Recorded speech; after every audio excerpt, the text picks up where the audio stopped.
독일. 저희 메가로보틱스에서 요즘 정말 많이 놀렸죠?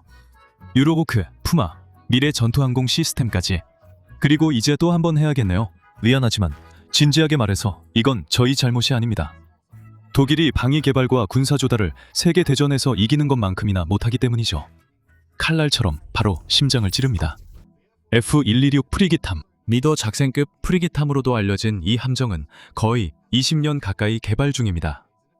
그리고 몇 년 전만 해도 기존의 F123 브란덴부르크급 프리기탐을 정말로 대체할 것처럼 보였습니다. 그런데 불과 몇 달 전 독일은 이 프로젝트를 갑자기 취소하고 완전히 새로운 프리기탐급인 F128 마코 A200DEU급을 선택했습니다.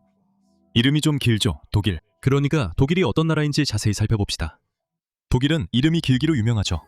단어들이 정말 깁니다. 그럼 지금 독일이 무엇을 가지고 있는지, 세금으로 마련한 유로화를 허비하기 전에 거의 손에 넣을 뻔했던 것이 무엇인지, 애초에 왜 업그레이드를 하려고 했는지, 그리고 독일 해군이 실제로 어떤 것을 얻게 될지 살펴보겠습니다. 시작해볼까요? 현재 독일 해군의 상황. 브란덴부르크급 프리기탐. 현재 독일 해군은 모든 것보다 우선시되는 두 가지 임무를 주로 맡고 있습니다. 독일의 영해를 순찰하고 보호하는 것, 그리고 해상교통로와 같은 해양 인프라를 보호하는 것입니다. 이 두 가지는 전 세계 모든 해군에게 주어진 기본 임무입니다. 그 외에도 독일 해군은 나토 해상그룹의 일원이기도 하지만 동시에 여러 그룹에 속하지는 않습니다. 이 영상을 녹화하는 시점에서 독일은 그룹 1에만 속해 있습니다. 그룹 1입니다. 독일이 현재 본국을 떠나 수행하고 있는 가장 까다로운 임무는 레바논 주둔 유엔 임시군의 일원으로서 레바논 해상 통제 임무를 지휘하는 것입니다. 이 임무는 현재 거의 50년 가까이 이어지고 있습니다. 독일은 11척의 프리기탐, 6척의 코르벳함, 6척의 잠수함으로 구성된 비교적 소규모 해군 전력을 지휘하고 있습니다. 하지만 오늘 우리가 관심을 갖는 것은 물론 프리기탐입니다. 바덴뷰르텐베르크급은 세계에서 가장 크고 무거운 프리기탐급이지만 수직 발사 시스템이 없고 대공 미사일이나 대잠수함 어뢰도 탑재하고 있지 않습니다. 작센급 프리기탐은 대공방어 프리기탐입니다. 브란덴부르크급 프리기탐은 주로 대잠수함전에 특화되어 있지만 대공전과 대함전도 수행할 수 있도록 장비되어 있습니다. 브란덴부르크급 프리기탐은 1990년대 함부르크급 구축함을 대체하기 위해 도입되었습니다. 이 함정들은 1960년대부터 운용되어 왔으며 제2차 세계대전 이후 독일에서 건조된 최초의 군함들 중 하나였습니다. 이들은 제규어급 고석정과 쾌른급 프리기탐과 함께 건조되었습니다. 모든 평가에 따르면 이 함정들은 형편없었습니다. 이 군함들은 형편없이 설계된 군함들이었고 그게 이상하게 들릴 수도 있지만 지금 독일 얘기라는 점을 기억해야 합니다. 독일의 해군 공학은 나치 정권 이후로 별로 발전하지 않은 것처럼 보입니다. 크리그스마린의 구축함들처럼 함부르크급도 너무 컸고 연료를 지나치게 많이 소모했습니다. 오랜 시간 바다에 머무르기 위해서는 주 임무가 바다에 머무르며 다른 함정을 호위하는 것일 때 그건 꽤 난감한 일이었죠. 냉전 시기에 두 번의 대규모 훈련이 있었을 때 이 임무는 특히 중요하게 여겨졌습니다. 나토는 제2차 세계대전 이후 최대 규모의 평시 해군 작전인 스트라이크백 훈련을 실시했습니다. 이 훈련에는 200척이 넘는 군함, 650대의 항공기, 7만 5천 명의 인원이 참여했습니다. 이 훈련의 목표는 소련의 나토 공격을 가상으로 방어하는 것이었으며 특히 그린란드, 아이슬란드, 영국 사이의 해역, 즉 조지개비라고도 불리는 지역을 방어하는 것이었습니다. 13년 후 바르샤바 조약기구는 이에 대응하여 오케안 훈련을 실시했으며 규모는 대략 비슷했습니다. 이제 이 두 훈련을 분석하면서 독일은 함부르크급에서 대공 능력이 부족하다는 것을 깨달았습니다. 냉전이 실제 전쟁으로 번진다면 소련의 해군 항공대가 투폴레프 22M 스트라이크백으로 허송대를 공격할 것이라고 믿어졌습니다. 이 폭격기는 핵무장도 가능한 초음속 해상 타격 폭격기입니다. 그리고 스트라이크백은 소련 잠수함들의 지원을 받게 됩니다. 독일 해군은 이에 대한 대응책이 없었고 대잠수함 능력과 대공 능력을 결합한 함정이 필요하다는 것을 깨달았습니다. 1980년대 후반 독일은 함부르크급 구축함을 대체하기 위해 브란덴부르크급 프리기탐 설계를 시작했습니다. 그리고 소련의 위협이 두 함정이 이렇게 다르게 설계된 이유입니다. 약간 더 커져서 길이는 약 139m, 무게는 약 4,900톤으로 약 21%더 무겁습니다. 브란덴부르크급 프리기탐은 약 7,400km, 즉 4,600마일에 달하는 대폭 향상된 항속거리를 갖추고 있었습니다. 이것은 함부르크급의 6,300km, 즉 3,900마일 항속거리보다 상당히 중요한 개선이었습니다. 브란덴베르크급의 최고 속력은 함부르크급과 비슷하게 약 시속 54km, 즉 33마일입니다. 함부르크급은 최대 시속 65km, 즉 40마일까지 도달할 수 있었습니다. 하지만 함부르크급은 이를 위해 상당한 대가를 치러야 했는데 두 개의 중기터빈으로 구동되었기 때문입니다.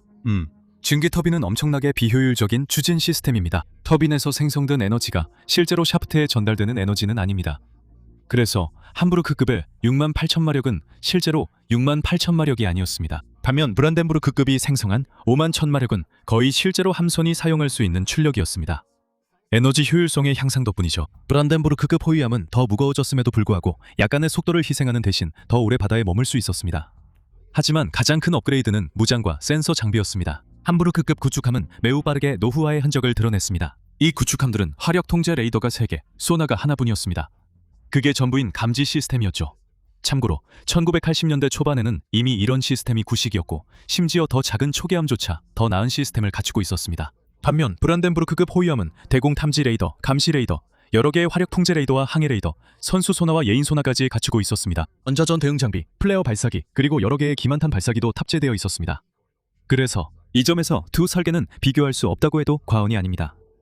브란덴부르크급 호위함은 감지 시스템뿐만 아니라 능동 및 수동 방어 시스템도 갖추고 있기 때문입니다. 또 다른 주요 개선점은 항공 능력의 도입이었습니다. 브란덴부르크급 호위함은 시링스 헬리콥터가 착함할 수 있었으며 이 헬리콥터는 대자머레나 공대지 시스코아 미사일을 장착할 수 있었습니다. 이것은 함부르크급 설계에서 큰 약점이었는데 항공 능력이 전혀 없었기 때문입니다. 실제 무장에 관해서는 함부르크급 구축함은 원래 포무장을 중심으로 설계되었으나 이후에 대공 위협에 더 잘 대응할 수 있도록 업그레이드 되었습니다. 이들은 100mm 해군포 3문을 탑재하고 있었습니다. 액조세 대함미사일용 이연장 박스 발사기 2기, 40mm 이연장 대공포 3문, 어뢰 발사관 4기, 375mm 대잠 로켓 발사기 2기, 그리고 폭내 사출 장치 2기를 갖추고 있었습니다. 보시다시피 이들의 대공 능력은 매우 제한적이었는데 수직 발사 시스템이 없었기 때문입니다. 브란덴부르크급 프리기탐이 이 점을 바꿨습니다. 이들은 16셀의 수직 발사 시스템을 도입했으며 이 발사기는 REIM-7 또는 REIM-162 스페로우 미사일을 장착할 수 있습니다. 두 미사일 모두 접근하는 항공기나 미사일 위협에 대응하기 위해 설계되었습니다. 타오 8개의 RGM-84 하푼 대함 미사일을 위한 2개의 미사일 발사기가 있고 RM-116 웨이엠 대공 미사일을 위한 또 다른 2개의 발사 시스템, 그리고 이연장 어뢰 발사관 2기 있습니다. 비폭발성 운동 에너지 무기로는 브란덴부르크급은 20mm 기관총 2정과 27mm 경기관포 체계 2기를 탑재하고 있습니다. 그리고 매우 다재다능한 오토멜라라 76mm 함프가 장착되어 있어 어떤 종류의 표적에도 대응할 수 있습니다. 2급의 모든 4척의 프리기탐은 90년대 중반에 취역했습니다. 그리고 이 함정들은 오늘날까지도 독일 해군의 주력 대잠전 함정으로 현역에 남아 있습니다. 취소된 F-126 리더 작센급 프리기탐입니다. 그래서 F-126급 프리기탐에 대한 아이디어가 처음 나왔던 2009년으로 거슬러 올라가 보면 이 함정은 브란덴부르크급 프리기탐을 대체하기 위한 것이 아니라 게파르트급 고속공격정을 대체하기 위한 것이었습니다. 함부르크급 구축함처럼 게파르트급 고속공격정은 그 당시 이미 심각하게 노후화되어 있었고 모두가 이 함정들이 영구히 퇴역해야 한다는 것을 알고 있었습니다.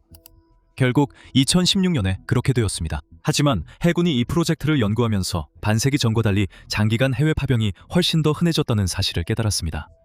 브란덴부르크급과 같이 냉전시대 사고방식의 영향을 받은 구형 설계들은 믿을 수 없을 만큼 빠르게 변화하는 전투 환경에 대응하기에는 설계가 너무 경직되어 있었습니다. 이를 염두에 두고 2011년까지 이 프로젝트는 고속 공격정 대체함에서 다목적 전투함으로 변경되었으며 초기함보다 크지만 배수량 덕분에 다양한 임무에 맞게 쉽게 개조할 수 있게 되었습니다. 몇 년 후인 2015년에 독일은 이 다목적 전투함 4척을 주문하고 추가로 2척을 선택적으로 더 주문하기로 결정했습니다. 각 함정의 가격은 약 10억 유로에 달했습니다. 이 시점에서 이 함정들이 매우 높은 개조 가능성을 가지고 있고 브란덴부르크급 프리기탐과 맞먹거나 능가할 수 있기 때문에 이 함정들이 독일 해군에서 대잠수함전 임무를 맡게 되었습니다. 이로 인해 독일은 브란덴부르크급을 퇴역시킬 수 있게 되었는데 이 함정들도 결코 나쁜 전함은 아니었습니다. 하지만 이 함정들은 정말 오래전의 전투시대를 위해 만들어진 것이었습니다. 리더 작센급 함정은 현대식 무기와 센서 시스템으로 건조될 뿐만 아니라 하지만 매우 유연한 설계 덕분에 수명이 늘어날 것이었고 2020년대에 실전 배치된다면 2050년대까지 어쩌면 그 이후까지도 해군에 남아있을 것으로 예상되었습니다. 네덜란드의 다멘그룹은 블롬포스와 협력하여 이 프리기탐 건조 계약을 따냈습니다. F-126은 1550톤에 달하는 무게를 가질 예정이었는데 이는 세계에서 가장 큰 해군 함정인 USS 제럴드 R 포드의 배수량의 거의 10분의 1에 해당하며 교체 대상이었던 브란덴부르크급 프리기탐의 배수량보다 3배 이상 많은 수치입니다. 리더 작센급 프리기탐은 길이 166m, 즉 544피트, 폭 21.7m, 즉 71.2피트로 설계되었습니다. 이로 인해 이 함정들은 브란덴부르크급보다 훨씬 더 커지며 알레이버크급 구축함과 비슷한 크기가 되고 동시에 세계에서 가장 큰 프리기탐이 됩니다. 앞서 잠깐 언급했듯이 그 타이틀은 현재 다른 독일 해군 함정인 F-125 바덴비르템베르크급 프리기탐이 가지고 있습니다. F-126은 2대의 디젤 엔진과 4대의 디젤 발전기로 43,000마력의 출력을 내는 디젤 전기 및 디젤 복합 추진 방식인 CODLAD 시스템으로 추진될 수 있습니다. 이로 인해 브란덴부르크급과 비교했을 때 속도가 떨어지고 함부르크급과 비교하면 속도가 크게 감소하게 됩니다. 니더작센급 프리기탐은 오랜 시간 동안 시속 30마일, 즉 48km 이상의 속도를 유지할 수 없었습니다. 하지만 이것은 현대 전투 환경에서는 그다지 중요한 요소가 아닙니다. 함부르크급은 속도를 위해 설계되었지 지속력을 위해 설계된 것이 아니었으며 브란덴부르크급 프리기탐은 무장 능력을 향상시키면서 이를 모방하려고 했습니다. 오늘날에는 지속력과 기술적 유연성이 더 중요하기 때문에 F-126의 배수량과 속도 부족이 그렇게 큰 문제가 되지 않습니다. 최대한 속도를 낸다고 해도 시속 21,000마일, 즉 33km 정도입니다. 최고 속도는 브란덴부르크급과 비슷합니다. 니더작센급은 여전히 최소 7,400km, 즉 4,600마일까지 항해할 수 있었는데 이는 브란덴부르크급의 최대 항속거리와 같습니다. 그러나 순항 속도는 약 시속 13마일, 즉 21km 정도였습니다. 니더작센급 호위함은 그 범위를 훨씬 뛰어넘을 수 있었습니다. 속도를 희생하더라도 항속 능력 면에서 콜닷 구성은 유리했습니다. 이것은 또한 절약책이기도 합니다. 함정이 추진과 전기 생산 모두에 디젤 엔진을 사용하기 때문에 함정의 특정 부분을 구동하기 위한 추가 디젤 엔진의 필요성이 줄어듭니다. 그리고 엔진 수가 적으면 그만큼 유지 보수도 줄어듭니다. 함정에 탑재된 엔진들에 더 많은 시간을 할애할 수 있게 되어 각 엔진에 대해 더 철저한 정비가 가능해지고 전반적으로 엔진의 수명도 더 길어집니다. 해군 시스템의 현대화와 자동화 덕분에 눈에 띄게 더 커진 함정이지만 승조원 수는 훨씬 적게 필요하게 되었습니다. 브란덴부르크급 프리기탐이 운영에 거의 220명의 승조원이 필요한 반면 F-126은 그 인원을 거의 절반으로 줄여 114명의 승조원만 필요하며 여전히 임무에 특화된 전문가나 특수부대 요원 등 84명의 추가 승조원이 탑승할 수 있는 충분한 공간을 제공합니다. 각 프리기탐은 보급 없이 21일 동안 바다에서 작전을 수행할 수 있는 충분한 보급품을 탑재하며 승조원들은 4개월마다 교대해야 합니다. 그러나 함정 자체는 함부르크급과 달리 매우 높은 내양성을 자랑합니다. 그리고 이 함정들은 정비를 위해 항구에 입항하기 전까지 최대 2년 동안 배치될 수 있습니다. F-126은 16개의 수직 발사 시스템 셀과 64발의 SM 대공 미사일을 탑재할 예정이었습니다. 또한 최대 21발의 단거리 대공 미사일을 발사할 수 있는 REIM-116 갈사기 2문도 탑재하여 브란덴부르크급보다 공중 위협에 더 강력하게 무장하게 됩니다. 또한 2개의 해군 타격 미사일 발사기에서 8발의 NSM 대함 및 지상 공격 순항 미사일을 발사할 수 있었습니다. 함포에 관해서는 오토 브레더 127mm 해군포가 바르카도 유도탄을 사용하는 주 무장이었으며 여기에 오엘리콘 메탈의 27mm 시스네이크 원격 무기 시스템 2문이 함께 장착되었습니다. 레오나르도 12.7mm 원격 무기 시스템 2문과 같은 구경의 레오나르도 중기관총도 탑재되어 있습니다. 브란덴부르크와 마찬가지로 F-126은 2대의 NH-90C 타이거 헬리콥터를 운용할 수 있는 모함 역할을 하도록 설계되었습니다. 이 헬리콥터들은 프리기탐의 주된 대잠수함 무기였지만 대수상 무기로도 활용될 수 있습니다. F-126은 또한 UMS 스케달의 V-200 무인 항공기를 도입할 예정이었습니다. 사부에서 개발한 이 무인 플랫폼은 주로 정보 수집과 감시에 사용될 예정이었지만 전자전 장비도 탑재할 수 있습니다. 하지만 니더작센급이 실제로 건조되지 않았기 때문에 이 무인 플랫폼이 어떤 용도로 사용될지는 알려지지 않았습니다.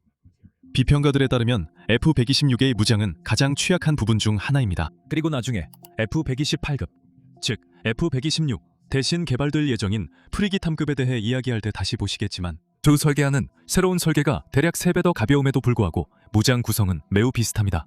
F-126은 상대적으로 무장이 부족하지만 그럴 만한 이유가 있습니다. 2022년 차이텐밴데 연설에서 당시 독일 총리 올라프 숄츠가 유럽이 역사적인 전환점에 서 있다고 발표하기 전까지, 그리고 러시아의 우크라이나 침공에 대응해 독일이 군사 지출을 대폭 늘릴 것이라고 밝히기 전까지 독일은 모듈형 플랫폼을 고집해왔습니다. 그것이 F-126의 가장 크고 중요한 판매 포인트였습니다. 하지만 차이텐밴데 연설 이후 독일 지도부는 자국 함정의 비전 투 임무에서 벗어나기 시작했습니다. 함정들을 나토 중심에 엄격하게 정의된 임무로 이끌었습니다. 예를 들어 대잠수함 임무와 같은 역할입니다. 이제 조금 전을 기억하신다면 F-126 프리기탐 함대가 브란덴부르크급을 대체하여 독일의 주력 대잠수함 함정이 될 것이라고 말씀드렸습니다. 하지만 그것도 여러 모듈 중 하나일 뿐입니다. 결국 F-126은 전용 대잠수함 설계가 아닙니다. F-126이 대잠수함 무기로 가득 차 있지 않은 이유는 상선 호위 임무도 수행해야 하기 때문입니다. 해상 임무 부대를 지휘하고 금수 조치를 집행하며 대공 방어망의 일부로 활동하고 지상군을 지원해야 하기 때문입니다. 현재 우리가 알고 있는 임무별 모듈만 해도 최소 4가지가 있습니다. 하지만 독일이 F-126 프로젝트를 취소했기 때문에 솔직히 모든 계획을 다 알지는 못합니다.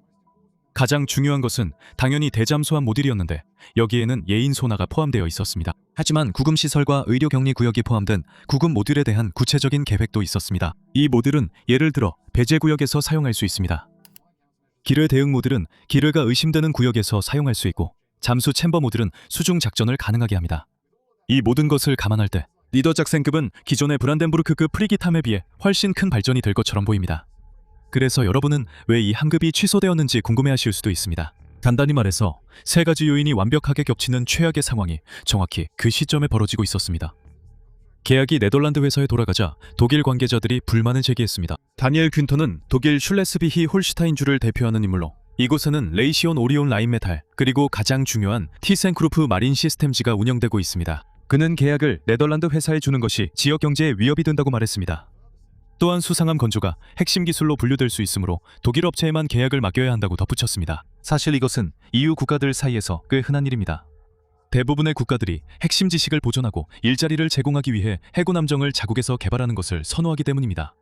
또한 독일 금속노조에 따르면 이 프로젝트를 네덜란드 회사에 맡김으로써 독일은 사실상 1만 5천 개의 일자리를 네덜란드에 선물한 셈이 되었습니다. 이 결정은 2020년 독일 당국자들 사이에서 논란이 되었지만 그럼에도 불구하고 2023년에 조선 작업이 계속 진행되었고 첫 번째 함정이 2028년에 해군에 인도될 것으로 기대되고 있습니다. 2024년 독일은 추가로 2척의 함정을 주문할 수 있는 옵션을 행사하여 총 4척이 되었고 이 2척은 2033년과 2034년에 인도될 예정입니다. 하지만 재앙이 닥쳤습니다. 네덜란드 조선업체 다멘 나발이 함부르크와 볼가스트 조선소와의 소프트웨어 호환성 문제로 인해 지속적으로 주요 일정을 지키지 못했기 때문입니다. 이로 인해 독일은 해당 계약업체에 대한 신뢰를 잃었고 베를린은 프로젝트를 라인메탈 해군 시스템즈로 이전하는 방안을 모색하기 시작했습니다. 결국 연구팀은 급증하는 막대한 비용이 전혀 정당화될 수 없다고 판단했습니다. 그 시점에서 이미 약 23억 유로가 연구, 설계 개발, 산업 준비에 투자되었고 다멘 네이벌과 합의된 선박 한 척당 가격은 약 13억 9천만 유로였습니다. 여기에는 훈련 시설과 모든 전투 모듈이 포함되어 있었습니다. 해군이 원했던 6척의 함정을 확보하고 프로젝트를 살리기 위해 독일은 모든 프로그램 비용을 포함한 원래 약 110억 유로 대신 약 180억 유로를 지불해야 했습니다. 고작 70억 유로 차이입니다. 독일은 잠시 F-126을 마코 A200 도이 프리기탐과 함께 개발하는 방안을 고려했습니다. 이 부분은 곧 다루겠습니다. 하지만 이 방안은 너무 비싸고 완전히 무의미하다고 여겨졌습니다. 마코 프로그램 전체가 116억 유로에 달했기 때문입니다. 그래서 F-126 프로그램보다 훨씬 저렴했습니다. 고작 110억 유로밖에 안 드는 저렴한 가격이죠. F-126의 관에 마지막 못을 박은 것은 앞서 언급한 2022년의 전략 변화였습니다. 독일 해군은 다재다능하지만 어느 하나 특출나지 않다라는 말이 무시할 수 없을 만큼 사실일 수 있다는 것을 깨닫고 전용 임무를 가진 함정을 원하기로 결정했습니다. 수십억 유로를 허공에 날린 후 이는 우리가 최근에 다뤘던 유로호크 이야기와 고통스럽게도 비슷하죠. 그리고 미래 공중 전투 시스템의 대실패와도 마찬가지입니다. 독일은 아마도 꽤 괜찮은 프리기탐이 되었을 프로젝트를 중단해버렸습니다. 대안으로는 마코 A200DEU급 프리기탐이 있습니다. 2026년 6월 독일은 공식적으로 F-126 프로젝트를 취소했습니다. 하지만 그 시점에서 이미 티센크루프 마린 시스템즈와 마코 800DU 개발 및 건조에 대한 합의가 이루어져 있었습니다. 앞으로는 이를 F-128이라고 부르겠습니다. 그게 더 간단하니까요. 마코는 군함 계열의 이름이며 이 약어는 다목적 결합을 의미합니다. 이것은 F-126이 기반으로 삼았던 모듈화 개념입니다. 하지만 이 개념은 마코 200 기본 설계에도 적용되어 어떤 목적이든 더 특화시킬 수 있습니다. F-128의 경우 이는 대잠수함전 역할을 맡게 될 것입니다. F-128은 3,950톤의 배수량을 가지며 F-126보다 거의 3배나 가볍고 크기도 확연히 더 작을 것입니다. 길이는 121m, 즉 397피트이고 너비는 16.4m, 거의 54피트에 달합니다. 모든 마코 200 함정들은 몇백 톤과 몇 미터 정도의 차이는 있지만 대체로 비슷한 크기입니다. 이 함정은 디젤과 가스를 결합한 추진 방식으로 움직입니다. 워터제트와 개량된 프로펠러 시스템을 사용하며 이는 순항 속도보다 훨씬 빠른 속도로 질주해야 하는 함정에 사용되는 추진 시스템의 한 종류입니다. 이 추진 시스템은 순항 시에는 디젤 엔진을 사용하지만 함정이 급격하게 속도를 높여야 할 때는 가스 터빈도 함께 작동시킵니다. F-128에 탑재된 특정 시스템은 2개의 디젤 엔진이 2개의 프로펠러를 구동할 수 있도록 해줍니다. 추진 시스템의 워터제트 부분은 가스 터빈으로 구동됩니다. 이 추진 시스템 덕분에 F-128 프리기탐은 함부르크급 구축함과 브란덴부르크급 프리기탐에 비해 최고 속도인 시속 33마일, 즉 54km를 낼 수 있습니다. 그리고 취소된 F-126급 프리기탄보다도 확연히 빠릅니다. 하지만 이 프리기탄의 항소거리와 해상에서의 지속 능력은 아직 알려지지 않았습니다. 실현되지 못한 F-126 설계에서 크게 하향된 점은 더 적은 항공기 탑재 능력입니다. F-128은 단 한 대의 헬리콥터만 탑재할 수 있습니다. 가장 가능성이 높은 것은 NH-90C 타이거로 F-126에 탑재될 예정이었던 동일한 헬리콥터입니다. 대잠수함 작전을 위해 사용되거나 C 라이언이 탑재될 수 있습니다. C 타이거의 사촌격인 C 라이언은 수색 및 구조 작전에 특화되어 있습니다. F-128은 이론적으로 UMS 스케다르, V2덱, 무인기와 같은 더 작은 헬리콥터 2대를 운용할 수도 있습니다. 헬리콥터. 하지만 소형 무인기의 운용 능력은 유인 헬리콥터와는 비교할 수 없습니다. 현재로서는 F-128의 항공 전력은 F-126 설계와 비교했을 때 별로 강점이 없을 것입니다. F-128에 탑재될 무장에 관해서는 아직 확정되지는 않았지만 널리 그렇게 여겨지고 있습니다. F-128은 훨씬 작은 함정이기 때문에 F-126과 동일한 계유이지만 무장은 더 적을 것으로 보입니다. 수직 발사체, 단거리 및 중거리 대공 미사일, 대함 및 지상 공격 미사일, 그리고 재래식 함포가 탑재될 예정입니다. 하지만 배치 방식과 탑재되는 탄약의 양은 이 부분은 시간이 지나야만 알 수 있는 문제입니다. 센서 체계 배치는 F-126 프리깃과 완전히 다르며 F-128에는 사브 전용 시스템이 탑재될 예정입니다. 사브 9LV가 전투관리 시스템으로 선택된 이유는 기존의 브란덴부르크급 프리깃도 동일한 시스템으로 업그레이드될 예정이기 때문이며 해군에서는 시스템의 통일성이 매우 중요하기 때문입니다. 레이더의 경우 F-128에는 시드라 F-1X, 4A 그리고 세로스 200 레이더가 사용될 예정입니다. 시드라 F-1X는 단거리 레이더이고 4A는 중거리 레이더에 속하며 무기 위치 탐지 임무와 방공 임무를 통합합니다. 세로스 200은 9LV 전투관리 시스템을 위해 특별히 설계된 사격 통제 레이더입니다. 이 레이더는 동시에 두 발의 미사일을 유도할 수 있고 접근하는 무기를 교란하며 3D 추적을 제공합니다. 대잠함의 매우 중요한 소나에 관해서는 F-128은 선체 소나와 함께 아틀라스 일렉트로닉 가변 심도 소나를 예인할 예정이며 선체 소나는 아직 선정되지 않았습니다. 지금까지 공개된 마지막 특징은 F-128의 열 신호를 줄이기 위한 스텔스형 선체 디자인을 고집한다는 점입니다. 엔진의 배기구는 분명히 어떤 함정에서든 가장 뜨거운 부분이며 일반적으로는 배기가스를 차가운 공기와 섞어 신호를 희석하는 방법이 사용됩니다. 또한 배기가스를 물속으로 배출하는 방법도 있습니다. 하지만 이렇게 하면 함정의 음향 신호가 증가하기 때문에 이 설계에 이 방식을 적용할지는 알 수 없습니다. 전반적으로 독일은 전 세계적으로 검증된 충분히 좋은 설계를 얻고 있는 것으로 보입니다. 알제리, 오스트레일리아, 그리스, 뉴질랜드, 이집트, 포르투갈, 남아프리카 공화국, 그리고 터키 모두 마코급의 다양한 변형 함정을 운용하고 있으며 지금까지의 결과는 대체로 만족스러웠습니다. 검증된 이력 외에도 제조사가 대량 생산 경험을 가지고 있다는 점도 중요합니다. 독일은 또 다른 지연을 간절히 피하고 싶어 하기 때문입니다. 마코 800DU급은 함정 한 척당 약 16억 6천만 유로의 비용이 들며 이미 4척이 주문되었고 앞으로 4척이 추가로 계획되어 있습니다. 추가될 4척은 척당 13억 3천만 유로로 총 8척이 120억 유로 미만에 달할 예정입니다. 정말 저렴하군요. 그렇다면 결국 따져보면 정말 좋은 거래가 되는 걸까요? 네. 하지만 독일인들이 화를 내는 이유는 이 거래 때문이 아닙니다. 해군은 마침내 합리적인 가격에 새로운 대잠함을 갖게 될 것입니다. 하지만 독일 국민들을 화나게 하는 것은 나라가 수십억을 들이고 5년이나 걸려 다른 함정을 건조했다가 결국 취소해버렸다는 사실입니다. 하지만 독일에서는 엎질러진 맥주에 울 필요 없다는 말이 있습니다. 현재 독일 해군은 대대적인 현대화를 진행 중이고 기대할 만한 점도 많습니다. 그러니 앞으로의 미래를 함께 살펴보시죠. 독일 해군의 미래. 자, 오늘 주제에서 가장 중요한 프로젝트는 바로 브란덴부르크급의 현대화입니다. 이 프리깃함들은 9LV 지휘 체계가 탑재될 예정입니다. 그리고 C 지라프 4A와 1X 레이더 시스템, 그리고 세로스 200 사격 통제 레이더도 장착될 예정입니다. 곧 도입될 F-128과 동일한 센서 패키지를 갖추게 될 것입니다. 그리고 이것은 매우 중요한데 두 함대가 서로를 보완하게 될 것이기 때문입니다. 첫 번째 마코 프리깃함은 2029년에 실전 배치될 예정입니다. 브란덴부르크급의 예상 운용 수명을 연장하기 위한 노력도 진행되고 있습니다. K-130 브라운슈바이크급 코르벳집 6척이 이미 실전 배치되어 게파르트급 고소공격정을 대체했습니다.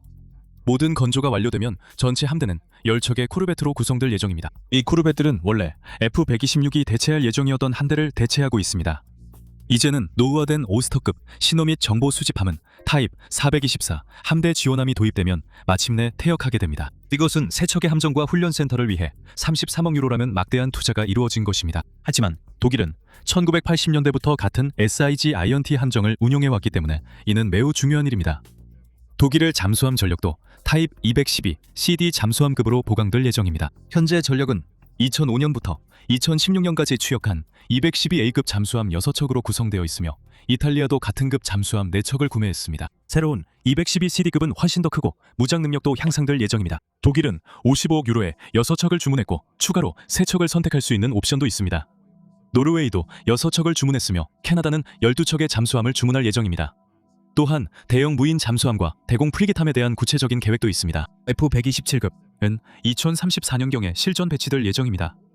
이 모든 사업의 총액은 약 366억 유로에 달합니다. 그리고 이것은 독일이 2041년까지 군사력 강화를 위해 계획한 3,500억 유로 투자 중 해군에 해당하는 부분일 뿐입니다. 전체 투자 패키지는 2022년에 드러난 러시아의 위협에 대응하기 위한 것입니다. 하지만 이러한 투자를 둘러싼 감정을 가장 잘 표현하는 단어는 낙관주의가 아닙니다. 독일은 지난 15년 동안 수차례 실수를 저질렀기 때문에 이들 프로젝트 중 적어도 하나는 F-126 함대처럼 실패할 것이라는 우려가 거의 확실시되고 있습니다. 독일 국방부와 독일 연방군 장비청은 모든 군수 조달과 개발을 관리하는 기관인데 이들이 너무 많은 돈을 허비한 탓에 국민들은 완전히 신뢰를 잃고 있습니다. 그런 이유로 새로운 프로젝트가 발표될 때마다 사람들은 기대보다는 경계심이 더 큽니다. 그리고 반사적으로 또 다른 유로호크나 FCAS 같은 일이 벌어지지 않길 바란다는 반응을 보입니다. 이 투자가 그 가치를 증명할 수 있을지는 오직 시간이 지나봐야 알 수 있습니다. 시청해주셔서 감사합니다.